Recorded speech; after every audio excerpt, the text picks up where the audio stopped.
अस्सलाम वालेकुम वरहमतुल्लाहि वबरकातुहू। दोस्तों उम्मीद है कि आप सब ठीक होंगे, अच्छे से होंगे। दोस्तों ये जो वीडियो आपकी स्क्रीन पे चल रहा है, दोस्तों इस वीडियो में ना जो सवाल हो रहा है डॉक्टर ज़ाकिर नाइक साहब को, वो ये है कि कौन सा मज़हब जानवरों को कत्ल करने की इजाज़त देता है और अपने टेस्ट के लिए या अपने खुराक के लिए या अपनी कुछ ज़रूरत के लिए आप जानवरों को ज़बह नहीं कर सकते, कौन सा मज़हब इसकी इजाज़त देता है? तो इस पर जवाब सुनिए। और आखिर में इस भाई ने जब जवाब सुना तो आखिर में इस्लाम भी कबूल किया। तो दोस्तों वीडियो को स्टार्ट से लेकर एंड तक सुनना, क्योंकि जो भी सवाल होगा वो हमारे जहन में को भी कन्फ्यूजन होता है, कुछ होता है, तो हमारा भी ईमान ताज़ा हो जाता है जब दीन की बात होती है। तो आपसे गुजारिश है कि वीडियो अच्छी लगे तो वीडियो को लाइक, कमेंट और शेयर ज़रूर करना। साथ साथ अगर चैनल पर नए हो तो चैनल को सब्सक्राइब भी करना। आइए करते हैं स्टार्ट आज का अपना वीडियो। मेरा नाम प्रसाद वेर्नेकर है। नमस्कार नाइक साहब। मेरा सवाल ये है कि कौन सा धर्म, किताब या जाति ये इजाज़त देती है कि मासूम जानवरों का कत्ल किया जाए, I mean to fulfil his hunger और taste. Like in case of Muslim, you celebrate Bakri Eid which favours killing of goats, I mean as a means of festival. I mean hearing to your comments on Islamism and other religions, what I understand is your religion favors this festival in a more spirited manner, because Hinduism doesn't do so. They don't believe in killing goats, but accept that there are non-vegetarians who prefer eating chicken and goat and others. But does Islam favor this thing? भाई साहब का बहुत अच्छा सवाल है। भाई साहब ने पूछा है पहले कि कौन सा मजहब है जो मासूम जानवरों को कत्ल करने की इजाजत देता है। फिर उसने कहा कि इस्लाम में आप जानवर का कत्ल करते हैं, आप नॉनवेज खाते हैं, हिंदू धर्म में इसकी ममानियत है। आपका सवाल है कौन सा मजहब। पहले मैं इस्लाम का जिक्र करूंगा, बाद में इंशाअल्लाह दिगर मजहब का भी जिक्र करूंगा। जहां तक कि इस्लाम का सवाल है, एक मुसलमान बहुत अच्छा मुसलमान रह सकता है प्योर वेजिटेरियन बनके भी। इस्लाम में जरूरी नहीं है कि आपको नॉनवेज खाना चाहिए, फर्ज नहीं है। और आप जानते हैं कि यह हमारा दूसरा कॉन्फ्रेंस है इस बड़े मैदान में, सुमैया ग्राउंड में। लास्ट ईयर ये सुमैया ट्रस्ट है, माशाल्लाह बहुत अच्छे लोग हैं। एक हफ्ता पहले कॉन्फ्रेंस के पहले कहा कि हम नॉनवेज में नहीं मानते, आप नॉनवेज इस मैदान पे सर्व नहीं कर सकते। हमने कहा कि हम 9 महीने पहले बुक कर चुके हैं, एक हफ्ते पहले आप बोलते ऑलरेडी स्टॉल दे चुके, ये नामुमकिन है। तो उनने अल्हम्दुलिल्लाह सुम्मा अल्हम्दुलिल्लाह हमारी बात रखी और लास्ट ईयर हमें नॉनवेज खाने की इजाज़त दी। इस साल जब हमने बुकिंग की, पहले शर्त लगाई कि इस मैदान में नॉनवेज सर्व नहीं होगा। हमने कहा ये आपका ख्याल है, हम आपके ख्याल की इज्जत करते हैं, क्योंकि इस्लाम में नॉनवेज खाना फर्ज नहीं है। इसीलिए आप देखेंगे फूड कोर्ट में भी नॉनवेज सर्व नहीं कर रहे। हमारे जो मुकर्रिरीन हैं, इस्लाम के विद्वान हैं, उनको भी हमने कहा, हमने माजरत चाही कि इस ग्राउंड पे हम आपको नॉनवेज नहीं सर्व करेंगे, क्योंकि ये मुसलमान की ज़बान है। हम जब ज़बान देते हैं उसका पालन करते हैं। आपका सवाल, जैसे मैंने कहा कि मुसलमान को नॉनवेज खाना फर्ज नहीं है, लेकिन क्योंकि अल्लाह सुब्हाना व तआला ने हमें इजाज़त दी है। कुरान मजीद में लिखा है सूरह माइदा सूरा नंबर 5 आयत नंबर 1 में कि वो जानवर जो आपके लिए हलाल है, 4 पाँव के जो आपके लिए हलाल है, उसको आप खा सकते हैं। लिखा है सूरह नहल में सूरा नंबर 16 आयत नंबर 5 में भी कि वो जानवर जो आपके लिए हलाल है उसका गोश्त आप खा सकते हैं। ये लिखा है सूरह मोमिनून में सूरा नंबर 23 आयत नंबर 18 में भी। कई जगह लिखा है कि आप हलाल जानवर का गोश्त खा सकते हैं। जब कुरान मजीद में हमारे खालिक, हमारा रब, हमारा अल्लाह सुब्हाना व तआला परमिशन देता है तो हम क्यों ना खाएं। आज की साइंस ये कहती है कि वेजिटेबल्स में टोटल प्रोटीन नहीं है। हमारा जो जिस्म है, इंसानी जिस्म, इसके अंदर 8 अमाइनो एसिड्स नहीं बनते। 8 अमाइनो एसिड्स बाहर के फूड, बाहर के खाने में आना ज़रूरी है। कोई भी वेजिटेबल दुनिया में नहीं है जिसमें सारे 8 अमाइनो एसिड मौजूद है। लेकिन नॉनवेज फूड में अल्हम्दुलिल्लाह सुम्मा अल्हम्दुलिल्लाह कई नॉनवेज फूड में सारे अमाइनो एसिड जो जिस्म नहीं पैदा करता है, इसे कहते हैं इसेंशियल अमाइनो एसिड मौजूद है। इसे कहते हैं टोटल प्रोटीन। आज की साइंस ये कहती है कि nonveg food is nutritious, it is full of protein. और हम जब तहकीक करते हैं तो हमें पता चलता है कि जब हम हर्बीवोरस एनिमल को देखते हैं, गाय, भेड़, बकरी, ये सिर्फ वेजिटेबल्स खाते हैं, सिर्फ घास फूस खाते हैं। जब इनकी दांत को हम देखते हैं, इनके दांत दे आर फ्लैट टीथ, इनके चपटे दांत है, ये सिर्फ भाजी खा सकते, गोश्त खा ही नहीं सकते। जब हम मांसाहारी जानवर को देखते हैं, शेर बब्बर, चीता, हम देखते हैं इनके दांत को जब देखते हैं, इनके दांत नोकीले हैं, कैनाइन टीथ, ये सिर्फ गोश्त खा सकते, भाजी पाला नहीं खा सकते। लेकिन जब हम इंसान के दांत, आप अगर जाएंगे मिरर में देखेंगे, आईने में अपने दांत, मैं देखूंगा अपने दांत, तो पता लगता है कि खुदा ने हमें चपटे दांत दिए, फ्लैट टीथ, उसके साथ साथ नोकीले दांत दिए, herbivorous teeth and carnivorous teeth. अगर ईश्वर चाहता था कि सिर्फ मैं भाजी पाला खाऊं, तो ये नोकीले दांत क्यों दिए? गोश्त खाने के लिए। आज की साइंस कहती है डाइजेस्टिव सिस्टम जो है, जो शाकाहारी जानवर के डाइजेस्टिव सिस्टम है, वो सिर्फ वेजिटेबल्स डाइजेस्ट कर सकते हैं, भाजी पाला, गोश्त को डाइजेस्ट नहीं कर सकते। लेकिन जो कार्निवोरस एनिमल्स है, कार्निवोरस जानवर है, लायन, टाइगर, लेपर्ड, वो सिर्फ गोश्त को डाइजेस्ट कर सकते, भाजी पाला डाइजेस्ट नहीं कर सकते। इंसान का डाइजेस्टिव सिस्टम है, इसमें स्मॉल इंटेस्टाइन है, इसमें लार्ज इंटेस्टाइन है, ये भाजी पाला भी डाइजेस्ट कर सकती है, गोश्त भी डाइजेस्ट कर सकती है। अगर खुदा चाहते थे कि सिर्फ हम भाजी पाला खाए, तो नॉनवेज फ्लेश डाइजेस्ट करने का डाइजेस्टिव सिस्टम क्यों दिया? क्योंकि हम फ्लेश खा सके, गोश्त खा सके।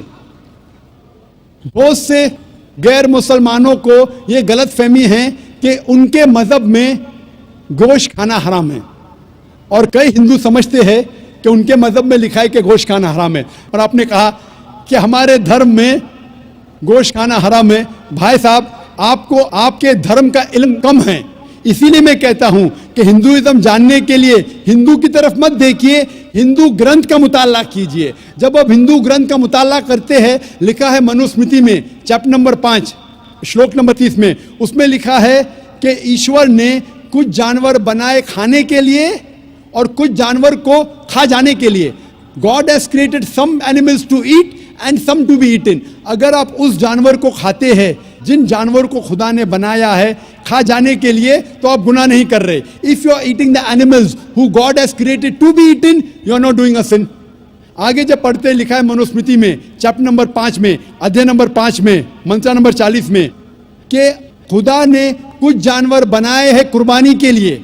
अगर आप कुर्बानी में जानवर का कत्ल करते हैं तो आप गुनाह नहीं करते। आगे लिखा है मनुस्मृति में चैप्टर नंबर 5 मंत्र नंबर 41 में कि जानवर का कत्ल करना जो जानवर खाने के लिए बनाए गए हैं वो गुनाह नहीं है। इसी तरीके से कई जगह वेद में लिखा है कि ऋषि गोश्त खाते थे, जानवर को खाते थे। वक्त नहीं है डिटेल में बात करने का, लेकिन अगर आप महाभारत पढ़ेंगे अनुशासन पर्व चैप्टर नंबर 88, इसके अंदर युधिष्ठिर जो पांडव का एक भाई था, वो पूछता है भीष्म से कि हम यज्ञ में, पूजा में क्या खाना दे भगवान को, ईश्वर को, ताकि हमारे पुरखों को संतुष्ट मिले। तो भीष्म कहता है युधिष्ठिर से कि आप यज्ञ में अगर भाजी पाला देंगे तो हमारे बाप दादा 1 महीने के लिए खुश रहेंगे। अगर आप मच्छी देंगे 2 महीने के लिए, अगर आप खरगोश देंगे 3 महीने के लिए, अगर गोश्त देंगे तो 4 महीने के लिए, अगर आप बेकन देंगे तो 5 महीने के लिए, अगर परिंदे का गोश्त देंगे तो 6 महीने के लिए, अगर हिरन का गोश्त देंगे तो 7 महीने के लिए। पूरा मेन्यू है, माशाल्लाह बड़ा मेन्यू है। उसके आगे लिखा है अगर आप गाय देंगे तो पूरे 1 साल के लिए हमारे बाप दादा संतुष्ट रहेंगे, और अगर गेंडा राइनोसरस देंगे तो 20 साल के लिए हमारे बाप दादा खुश रहेंगे। पूरा मेन्यू है। क्या चाहते हैं बोलो? मच्छी, खरगोश, क्या चाहते हैं बोलो? ये आपके ग्रंथ में लिखा है, मेरे ग्रंथ में नहीं। हमारे ग्रंथ में सब चीज खाने की इजाजत नहीं, सिर्फ वो चीज जो हमारे लिए हलाल है। इसी तरीके से बाइबल में भी लिखा है आप गोश्त खा सकते। अक्सर धर्म की किताबों में लिखा है कि आप गोश्त खा सकते हैं। आप मेरा अगर एक डिबेट देखेंगे जिसका मौजू था is eating non vegetarian food permitted और प्रोहिबिटेड फॉर ह्यूमन बीइंग, क्या इंसान के लिए गोश्त खाना हलाल है या हराम है। और मैंने डिबेट किया था एक जैन के साथ जिसका नाम था रश्मिबाई झवेरी, वो इंडियन वेजिटेरियन कांग्रेस का सदर था, प्रेसिडेंट था। वो दुनिया भर घूमता है बताने के लिए कि नॉनवेज हराम है, और उसने मुझे चैलेंज किया। मैंने कहा भाई आपस में बैठ के बात करेंगे, नहीं नहीं पब्लिक में चैलेंज किया, डिबेट करेंगे। मैंने कहा अच्छा आ बेल मुझे मार। तो मैंने कहा ठीक है भाई पब्लिक में। बोला मैं लोग को लेके आऊंगा। मैं बोला लेके आओ।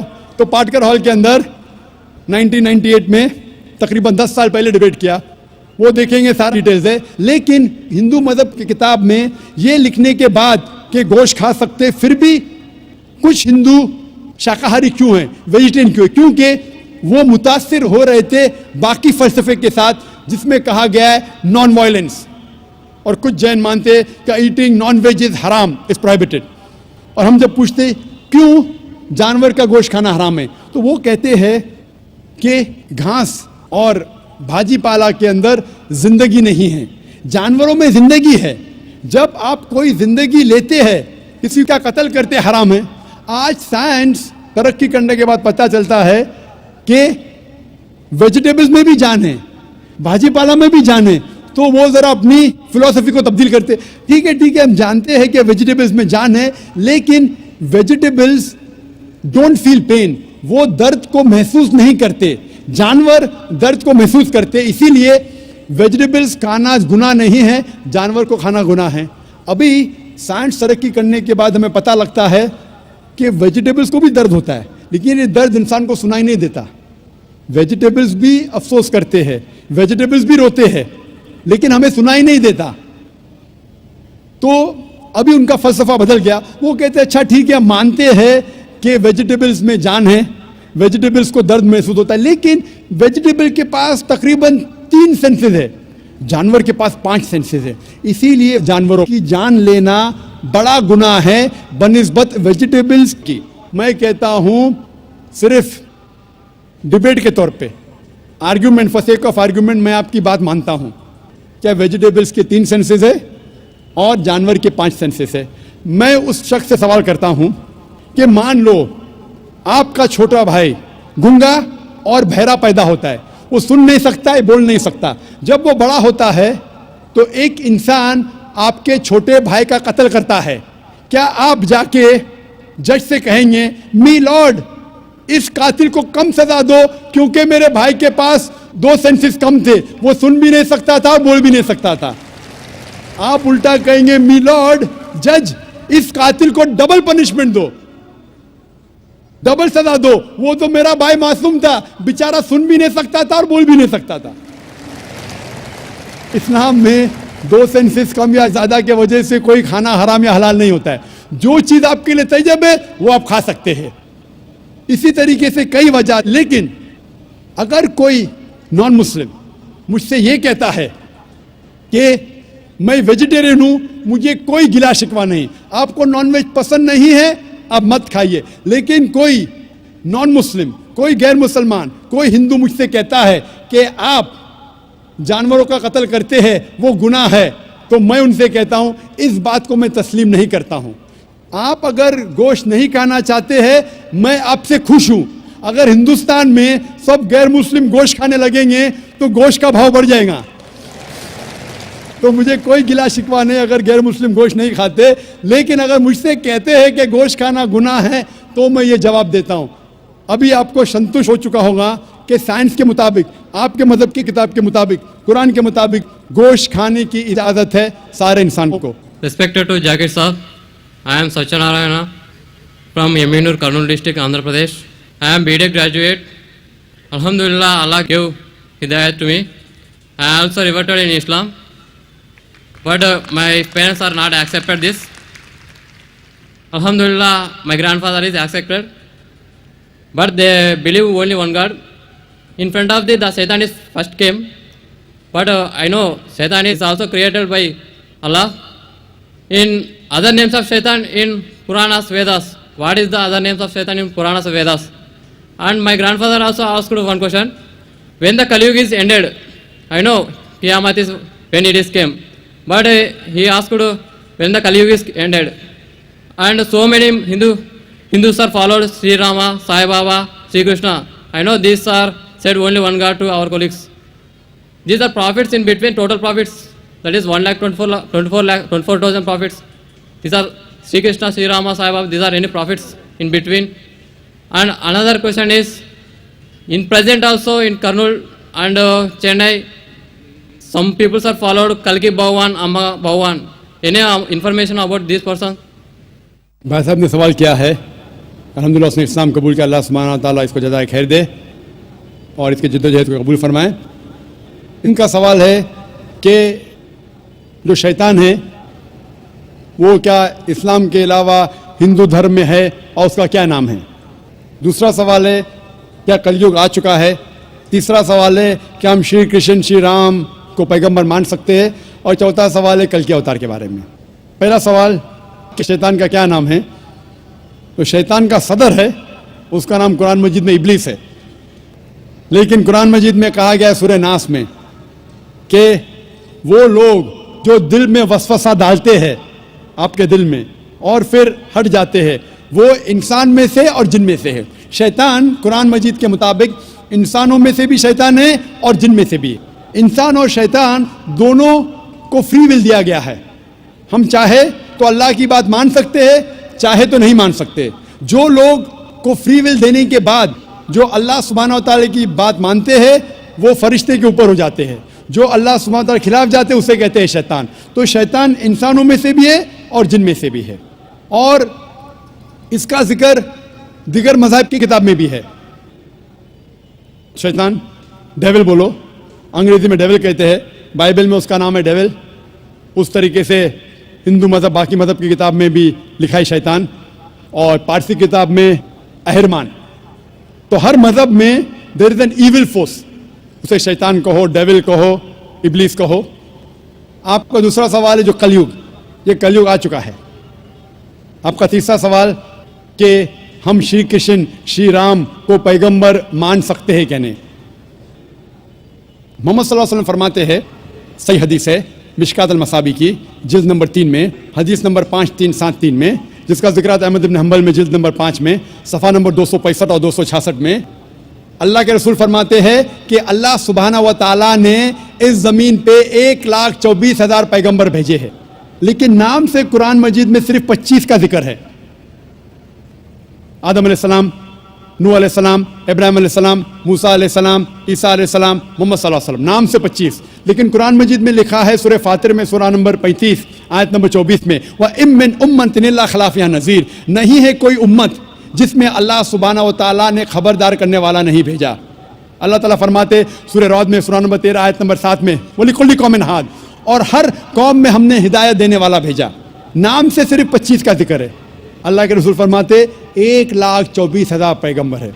आप मुझसे पूछते हैं, हो सकता है कि श्री कृष्ण पैगंबर थे, क्या हो सकता है कि श्री राम पैगंबर थे? क्योंकि कुरान मजीद में श्री कृष्ण या श्री राम का जिक्र नहीं आता है, नहीं कोई सही हदीस में आता है। इसीलिए मैं ये नहीं कह सकता हूं कि ये पैगंबर थे।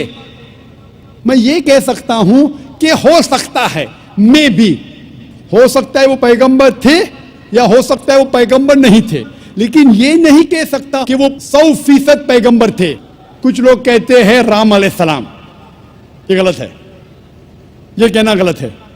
तो श्री कृष्ण श्री राम हो सकता है पैगंबर थे, हो सकता है नहीं थे, लेकिन अगर वो पैगंबर थे, जितने भी पैगंबर मोहम्मद सल्लल्लाहु अलैहि वसल्लम के पहले आए वो सिर्फ अपने लोगों के लिए भेजे गए थे, अपनी कौम के लिए, और उनका पैगाम महदूद था एक वक्त के लिए।